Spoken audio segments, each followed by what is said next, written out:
Assalamualaikum warahmatullahi wabarakatuh. Selamat datang di video pembelajaran perpetaan dan sistem informasi geografis.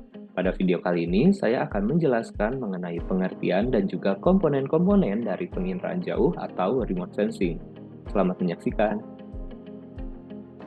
Menurut Liusan dan Kiefer pada tahun 1979, penginderaan jauh adalah ilmu dan seni untuk memperoleh informasi tentang objek, daerah, atau gejala dengan cara menganalisis data yang diperoleh dengan menggunakan alat tanpa kontak langsung terhadap objek, daerah, atau gejala yang dikaji tersebut.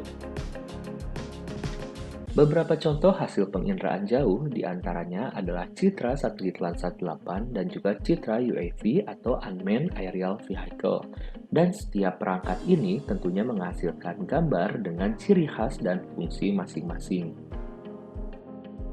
Landsat 8 sendiri adalah sebuah satelit observasi bumi milik Amerika Serikat yang diluncurkan pada tanggal 11 Februari 2013. Satelit ini merupakan hasil kolaborasi antara NASA dan juga United States Geological Survey atau USGS. Dan contoh citra satelit ini bisa kita unduh secara gratis di website earthexplorer.usgs.go. Selanjutnya adalah Unmanned Aerial Vehicles atau UAV yang lebih populer dengan istilah drone. Ada berbagai jenis drone seperti quadcopter drone, GPS drone, fixed wing, dan lain sebagainya. Dan tentunya setiap drone ini memiliki fungsi dan tujuan masing-masing. Selanjutnya, mari kita mengenal komponen-komponen dari penginderaan jauh.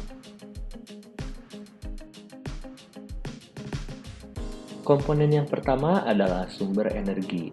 Sumber energi sendiri terbagi ke dalam dua bagian, yaitu sumber energi alami dan sumber energi buatan. Sumber energi alami atau matahari tentunya merupakan penghasil cahaya yang memungkinkan kita untuk melakukan penginderaan jauh. Dan sumber energi buatan dibuat oleh manusia, contohnya ada radar yang berfungsi untuk memperkuat gelombang. Komponen penginderaan jauh yang kedua adalah atmosfer atau lapisan udara yang terdiri dari berbagai jenis gas. Molekul-molekul gas yang terdapat pada atmosfer ini dapat menyerap, memantulkan, dan melewatkan radiasi elektromagnetik. Komponen yang ketiga adalah interaksi antara objek dan energi. Interaksi ini dapat dilihat dari warna yang dihasilkan oleh foto udara. Setiap objek memiliki karakteristik yang berbeda untuk mencerminkan atau mengirimkan daya ke sensor. Berikut ini adalah grafik kurva pantulan spektral. Pada grafik sebelah kiri, kita bisa melihat perbandingan antara panjang gelombang dan juga daya pantul setiap objek. Dan bisa dilihat bahwa daya pantul rumput kering itu jauh lebih tinggi jika dibandingkan dengan jalanan aspal, batu bata, bebatuan, dan juga air laut. Dan bisa kita lihat pada grafik sebelah kanan bahwa daya pantul dari vegetasi dan juga tanah kering yang terdiri dari 5% air itu jauh lebih tinggi dibandingkan dengan tanah basah, kemudian air danau, dan juga air sungai. Adapun suatu metode pendeteksian objek yang menggunakan prinsip pantulan sinar laser untuk mengukur jarak objek yang ada di permukaan bumi, yaitu teknik LiDAR atau Light Distance and Ranging. LiDAR ini melakukan penghitungan jarak dengan cara mengeluarkan sinar dari laser transmitter ke suatu permukaan, kemudian menghitung berapa lama waktu yang dibutuhkan sinar laser tersebut untuk kembali ke reseptor. Komponen yang keempat adalah wahana, yaitu perangkat keras yang menyimpan sensor atau alat perekam dari sistem penginderaan jauh. Fungsi wahana dalam penginderaan jauh adalah alat untuk membawa sensor ke udara.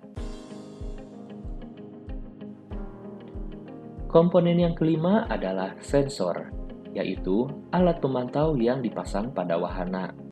Berdasarkan proses perekamannya, sensor dapat dibedakan menjadi dua, yaitu sensor fotografi dan sensor elektronik. Sensor yang pertama yaitu sensor fotografi. Sensor ini merekam objek melalui proses kimiawi yang dapat dipasang pada pesawat udara maupun satelit. Sensor fotografik menghasilkan foto yang bisa kita lihat seperti foto pada umumnya, dan tentunya bisa kita lihat dengan mata normal. Sensor yang kedua yaitu sensor elektronik.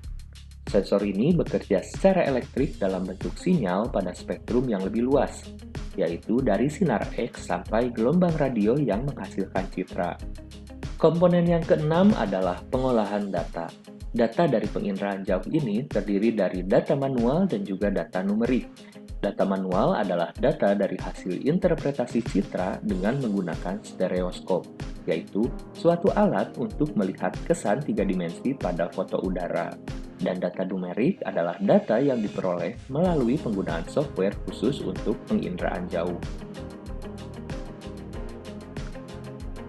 Lalu komponen yang terakhir adalah penggunaan data.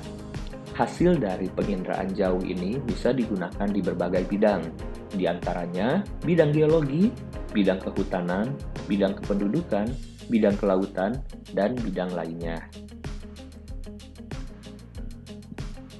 Demikianlah video pembelajaran terkait penginderaan jauh. Mudah-mudahan apa yang saya sampaikan ini bisa bermanfaat. Mohon maaf apabila ada kesalahan. Wassalamualaikum warahmatullahi wabarakatuh.